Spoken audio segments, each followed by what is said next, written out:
আষাঢ় এবং শ্রাবণ হল বর্ষাকাল।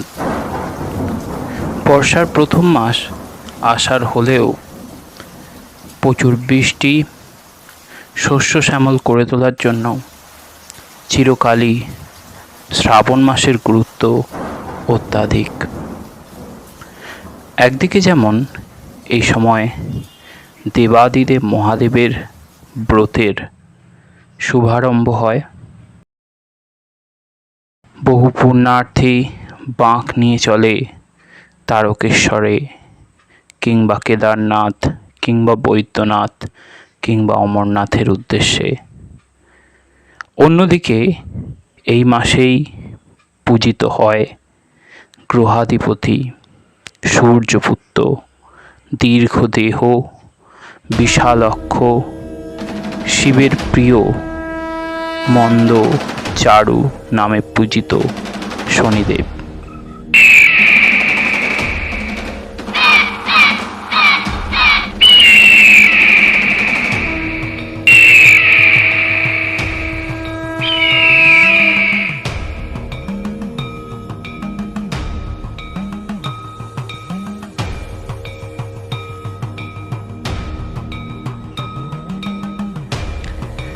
শনিদেবের পিতা হলেন গ্রহমণ্ডলের প্রতাপবান তেজবান গ্রহ সূর্য। সূর্যের সঙ্গে বিবাহ হয় বিশ্বকর্মা পুত্রী সংজ্ঞা দেবীর, কিন্তু সূর্যের প্রখর তাপ সংজ্ঞা দেবী সহ্য করতে পারলেন না। তিনি সর্বদা ভীত সন্ত্রস্ত থাকতেন, পাছে সূর্যদেবের তাপে তিনি ভস্ম হয়ে যান। এজন্য তিনি মনস্থির করলেন বিষ্ণুদেবের ধ্যান করে সিদ্ধি লাভ করবেন, যাতে সূর্যের তাপ তাকে স্পর্শ না করতে পারে। কিন্তু একথা তিনি সূর্যদেবকে জানাতে পারলেন না। তাই তপস্যায় যাওয়ার আগে তিনি নির্মাণ করলেন নিজের এক ছায়া, যা দেখতে সংজ্ঞা দেবীর মতোই, এবং তার নাম দিলেন ছায়া। এরপর তিনি পৃথিবীতে এলেন এবং অশ্বিনী অর্থাৎ স্ত্রী ঘোড়ার রূপ ধারণ করে বিষ্ণুদেবের ধ্যান করতে লাগলেন। এদিকে সূর্যদেব যখন সমস্ত দিন আকাশমণ্ডল প্রদক্ষিণ করে রাত্রিকালে নিজের ভবনে এলেন, অন্ধকারে বুঝতে পারলেন না তার শয়ন কক্ষে যিনি আছেন তিনি ছায়া দেবী।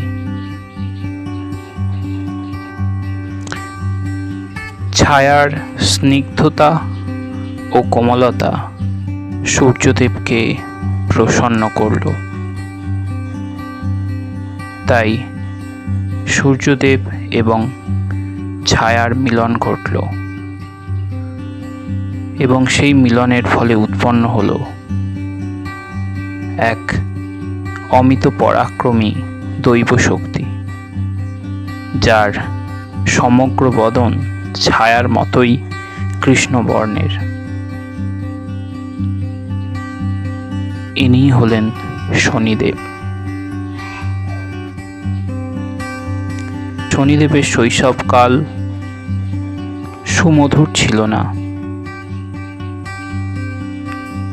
পরবর্তীকালে যখন সংজ্ঞা দেবী বিষ্ণুকে প্রসন্ন করে ফিরে এলেন এবং তখন ছায়া সংজ্ঞার শরীরে সমাহিত হল।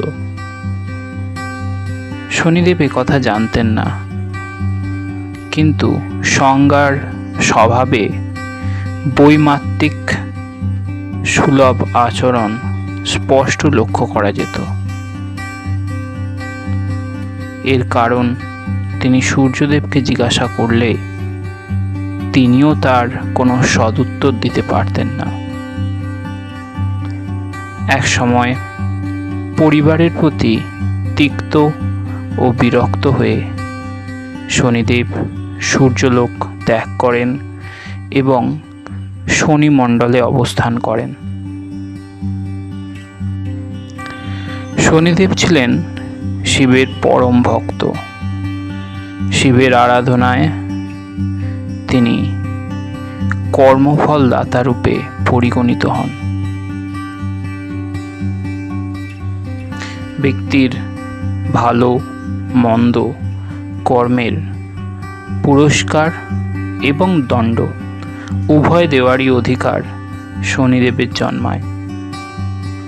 তিনি পৃথিবী তথা স্বর্গ, পাতাল, স্থাবর, জঙ্গম, কীট পতঙ্গ সমস্ত প্রাণীকুলকে তার কর্মফল অনুসারে দণ্ড প্রদানের অধিকারী হন।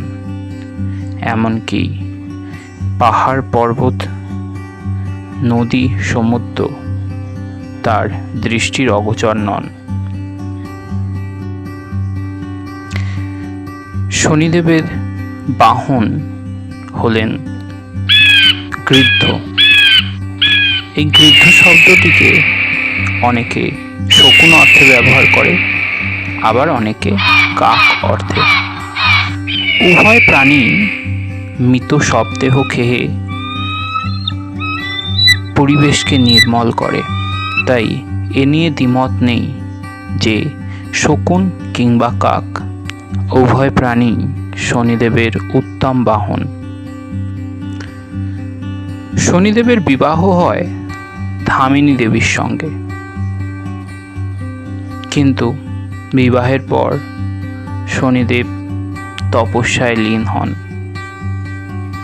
তার স্ত্রী ধামিনী আসে তার কাছে প্রণয় ও প্রেমময় মুহূর্ত কাটাবার জন্য, কিন্তু শনিদেব তখন তপস্যায় লীন ছিলেন।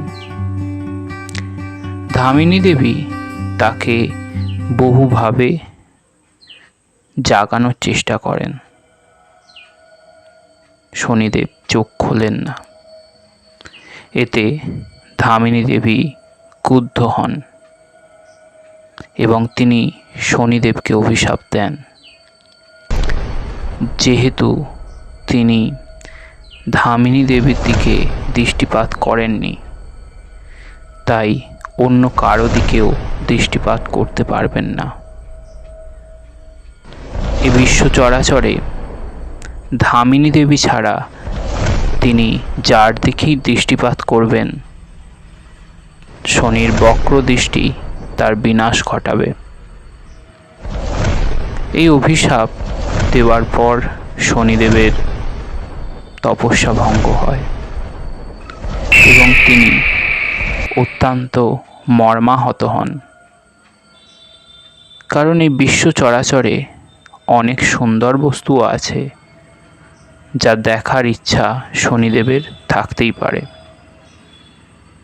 এক্ষেত্রে ধামিনী দেবী তার অভিশাপটিকে কিছুটা প্রশমিত করেন এবং তিনি বলেন, শনিদেবের বক্র দৃষ্টি যার উপর নিক্ষেপ হবে তার বিনাশ অবশ্যম্ভাবী।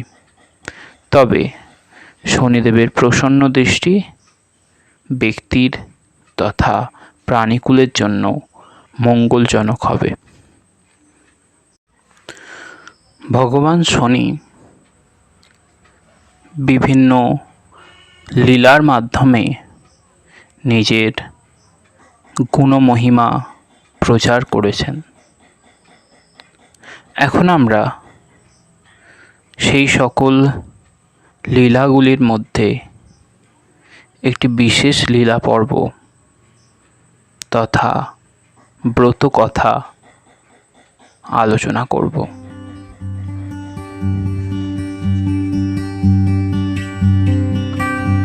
একদা এক নগরে শ্রীহরি নামে এক ব্রাহ্মণ ছিল। তিনি ছিলেন কৃষ্ণ ভক্ত। সর্বদা কৃষ্ণ ভক্তিতেই নিমজ্জিত থাকতেন এবং এই কৃষ্ণ ভক্তির প্রসাদ রূপে তিনি এক পুত্র সন্তান লাভ করেন, যার নাম সুমঙ্গল। সুমঙ্গল যখন যুবা তখন তার পিতৃবিয়োগ ঘটে। পিতার কার্য সম্পন্ন করার জন্য সুমঙ্গল গয়া ধামে গমন করেন। গয়ায় গিয়ে পিণ্ডদান করেন এবং সেখানকার রাজার সঙ্গে তার সাক্ষাৎকার হয়। রাজাকে নিজের পরিচয় জানান, সেই সঙ্গে তিনি এও জানান যে তিনি শাস্ত্রজ্ঞ পণ্ডিত। কথা শুনে রাজা অত্যন্ত আনন্দিত হন এবং সুমঙ্গলকে সভায় সকল ব্যক্তির সঙ্গে পরিচয় করিয়ে দেন এবং তার স্বাস্থ্য আলোচনা সভাসদদের শ্রবণ করাতে বলেন। সুমঙ্গল তার স্বাস্থ্য আলোচনা শুরু করে। তার স্বাস্থ্য জ্ঞান এতটাই সুনিপুণ ও তীক্ষ্ণ ছিল যে প্রতিটি সভাসদ তা শুনে সাধু সাধু বলে ওঠে। রাজা এইরূপ স্বাস্থ্য বাক্য ও স্বাস্থ্য জ্ঞান যুক্ত পণ্ডিতকে পেয়ে অত্যন্ত আনন্দিত হন এবং তিনি স্থির করেন রাজপুত্রদ্বয়কে অর্থাৎ রাজার দুই পুত্রকে যেন সুমঙ্গল স্বাস্থ্য জ্ঞান পাঠ করায়। সুমঙ্গল সেখানেই রাজার দুই পুত্রকে স্বাস্থ্য শিক্ষা দিতে থাকে। একদা গ্রহাধিপতি শনি সুমঙ্গলকে ছলনা করার জন্য একটি ব্রাহ্মণ শিশুর বেশে তার সামনে উপনীত হন এবং তিনিও স্বাস্থ্য শিখতে চান। শিক্ষকের ধর্মই হল জাতি, ধর্ম, বর্ণ নির্বিশেষে সকলকে জ্ঞান প্রদান করা। তাই ওই ব্রাহ্মণ শিশুটি রাজপুত্র না হলেও সুমঙ্গল তাকে শাস্ত্র পাঠ করায় এবং কিছুদিনের মধ্যেই শনি সুমঙ্গলের থেকে সমস্ত শাস্ত্র আয়ত্ত করে। এ দেখে সুমঙ্গল খুবই সন্তুষ্ট হয় এবং সুমঙ্গলের ভাণ্ডারে যত জ্ঞান, বুদ্ধি, বিবেক, বৈরাগ্য ছিল সমস্ত কিছু নিঃশেষ করে তিনি শনিকে পাঠ দান করান। অবশেষে গুরু দক্ষিণার সময় আসলে শনিদেব নিজের স্বরূপ ধারণ করেন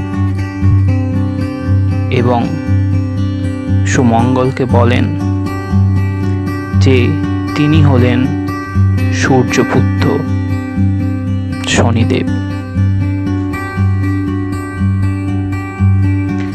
সুমঙ্গল বলে, হে প্রভু, আমি দীন দরিদ্র ব্রাহ্মণ, জন্ম থেকেই দুঃখী এবং এর কারণ তোমার কটাক্ষ। আমায় বলো কিসে এই দুঃখ দূর হবে? তখন শনিদেব বলেন যে তোমার পূর্বজন্মের কর্মফলের জন্যই তুমি এত দুঃখ কষ্ট ভোগ করছো, আর মাত্র 6 মাস তোমার এই কর্মফল ভোগ করা অবশেষ আছে। তাই আজ থেকে 6 মাস পর 7ম দিবসে ভাগীরথীর তীরে গিয়ে বসে একান্ত মনে 10 দণ্ড শ্রীকৃষ্ণের নাম ভজন করো। এ কথা বলে শনিদেব অন্তর্হিত হলেন। সময় অতিবাহিত হলো। এসে গেল সেই দিন। সুমঙ্গল গেল ভাগীরথীর তীরে জপ করতে কৃষ্ণ নাম। 9 দণ্ড সে এক মনে কৃষ্ণ নাম জপ করল। শেষ 1 দণ্ডে তার মনে হলো যে তার 10 দণ্ড পূরণ হয়ে গেছে। আর যদিও না হয়ে থাকে, এই 1 দণ্ডে কি আর হতে পারে, এই ভেবে সে ভাগীরথীর তীর থেকে উঠে চলে এলো।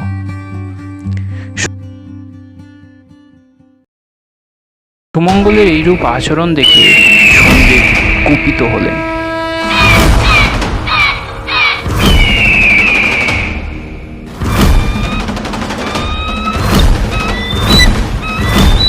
এবং মনে মনে স্থির করলেন, এই ব্রাহ্মণকে আমি তার কৃতকর্মের ফল অবশ্যই প্রদান করব।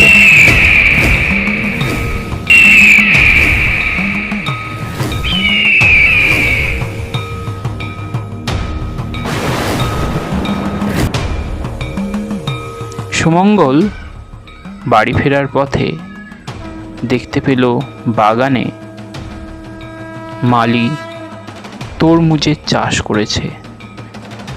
সুন্দর সুন্দর দেখে 2টো তরমুজ সুমঙ্গল তার ঝোলায় ভরে নিল এবং তার মূল্য ওই মালির কাছে দিয়ে এলো। এদিকে রাজ দরবারে লেগে গেল হুলস্থুল। সবাই বহু খুঁজেও 2 রাজপুত্রকে খুঁজে পাচ্ছে না। জঙ্গল, মাঠ, পাহাড়, পর্বত, অন্দরমহল, কাছারি সমস্ত জায়গায় রাজপুত্রের অনুসন্ধান করা হলো, কিন্তু রাজপুত্রদের দেখা পাওয়া গেল না। রাজা অতি দুঃখে ভেঙে পড়ল। এমন সময় রাজদরবারের পাশ দিয়ে যাচ্ছিল সুমঙ্গল। তার হাতে ছিল ঝোলা। রাজদূতেরা এটা সন্দেহজনক মনে করল, কেননা ঝোলার গায়ে লেগেছিল দগদগে কাঁচা রক্ত। সবাই ভাবল নিশ্চয়ই এর মধ্যে কিছু আপত্তিকর রয়েছে। ব্রাহ্মণ যেহেতু, রক্তের সঙ্গে এদের সম্পর্ক থাকার তো কথা নয়।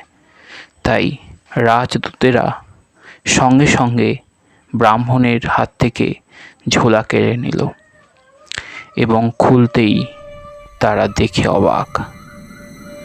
ঝোলার ভিতরে আছে 2 রাজপুত্রের খণ্ডিত মস্তক।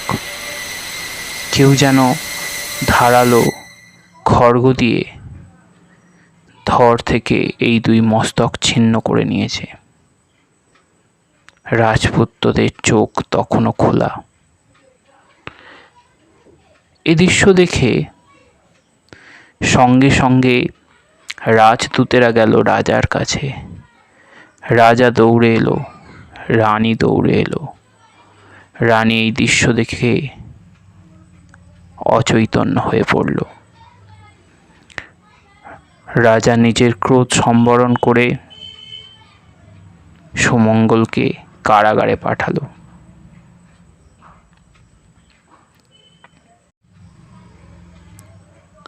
কারাগারে সুমঙ্গলকে বহু যাতনা দেওয়া হলো। এদিকে 10 দণ্ড সম্পূর্ণ হলো। তখন শনিদেব রাজাকে স্বপ্নে বললেন, ওহে রাজা, তোমার পুত্ররা জীবিত আছে। দেখো তারা তাদের শয়নকক্ষে শুয়ে আছে। ওই ব্রাহ্মণ কোনো দোষেই দোষী নয়, তাই ওকে পুরস্কার সহ সসম্মানে গৃহে পাঠানোর ব্যবস্থা করো। যদি আমার কথার অন্যথা করো, তাহলে আমি শনিদেব সূর্যপুত্র আমার বক্রদৃষ্টি দ্বারা তোমার রাজ্যকে ধ্বংস করব। এই কথা বলে শনিদেব অন্তর্হিত হলেন। রাজার স্বপ্নভঙ্গ হলো। স্বপ্ন থেকে উঠে তিনি সোজা গেলেন যুবরাজদের কক্ষে এবং দেখলেন দুই যুবরাজ তাদের কক্ষে শয়ন করছে নিদ্রিত অবস্থায়। তখন তৎক্ষণাৎ রাজা সুমঙ্গল ব্রাহ্মণকে কারাগার থেকে মুক্ত করলেন, তাকে বহু ধন দিলেন এবং তার নিজের গৃহে পাঠানোর ব্যবস্থা করলেন। সুমঙ্গলের কাছে ক্ষমা প্রার্থনা করলেন রাজা। তখন সুমঙ্গল বললেন, না মহারাজ, এতে আপনার কোনো দোষ নেই, সমস্তটাই আমার কর্মফল ছিল এবং আমার কর্মের এক দণ্ড অবশেষ ছিল। এই এক দণ্ডেই শনিদেব আমাকে যে যাতনা দিয়েছে তা হয়তো কোনো ব্যক্তি সারা জীবনে পায় না। একে শনির ঢাইয়া বলে, অর্থাৎ মাত্র 2.5 ঘন্টাতেই শনি একটা মানুষের জীবনকে উথাল পাথাল করে দিতে পারে। তবে শনিদেব যেমন শাস্তি দেন তেমন পুরস্কারও দেন। যেমন সুমঙ্গল পেয়েছিল পুরস্কার, বহু রত্ন ধন, সেই সঙ্গে হারানো সম্মান। এরপর সুমঙ্গল বিপ্র বাড়ি ফিরে আসে। গঙ্গা তীরে শনিদেবের মন্দির স্থাপন করে তার নিত্য সেবা করতে থাকেন। কালের 3 রূপ, শিব, শক্তি ও শনি। শনিদেব যেমন শিব ভক্ত, তেমনি তার আরাধ্যা দেবী হলেন মা দক্ষিণা কালিকা। এজন্য মন্দিরে মন্দিরে শনি বিগ্রহের পাশে মা দক্ষিণা কালিকাকে স্থাপন করা হয়। শনিদেবের পূজার পাশাপাশি প্রজাপতি ও যমের পূজা করাও উচিত। এতে শনিদেব অত্যন্ত সন্তুষ্ট হন। শনির প্রসাদে তার ভাগ্যোন্নতি হয়। এভাবে শনিদেবের ব্রত কথা সকল মানুষের কাছে পৌঁছে যায়। সকল মানুষ জানতে পারে শনিদেবের মহিমা। শনি ব্রত কথা শোনার সময় এক মনে শ্রবণ করা খুবই গুরুত্বপূর্ণ। শনিদেবের প্রসাদ ভক্ষণের সময়ও অভক্তি বা অশ্রদ্ধা থাকলে শনিদেব কুপিত হন। তাই বলা হয়, শনির মাহাত্ম্য যত কেবর নিতে পারে, কিঞ্চিৎ রচিত হইল শনিদেবের বরে। সর্বদা শনির পদ থাকে যার মনে, উদ্ধারে বিপদ হতে পড়িলে সমনে। শনির পাঁচালি যেবা রাখিবে ভবনে, কখনো না পড়ে সে বিপদ বন্ধনে। শনি প্রণমিয়া যেবা নিজ কার্যে যায়, সমাদর করে তারে রাজার সভায়। স্কন্ধ পুরাণের কথা অন্যথা না হয়, যথাবিধ ব্যাস বাক্য কভু মিথ্যা নয়। শুদ্ধ জ্ঞানহীন বলে নিবারণ, ভূমিতে লুটিয়া বন্দি শনির চরণ। ওং নীলাঞ্জনচয়োপ্রখম রবিসূতমহাগ্রহম, ছায়ায়া গর্ভসম্ভূতং বন্দে ভক্তা শনিশ্চরম। कोणस्थपिङ्गलप्रभुः कृष्णरोदान्तकजमौ शौरीशनिश्चरमन्द पिल्ललादेन संस्तुता एतानि शनिदशनामानि पाठरुत्थयो जो पठेत् शनिश्चरो कितो पीरा न कदाचित् भविष्यति। ॐ जङ्गमन्दार विद्महे सूर्यपुत्र्याय धीमहि तन्नो मन्दे प्रचोदयात्।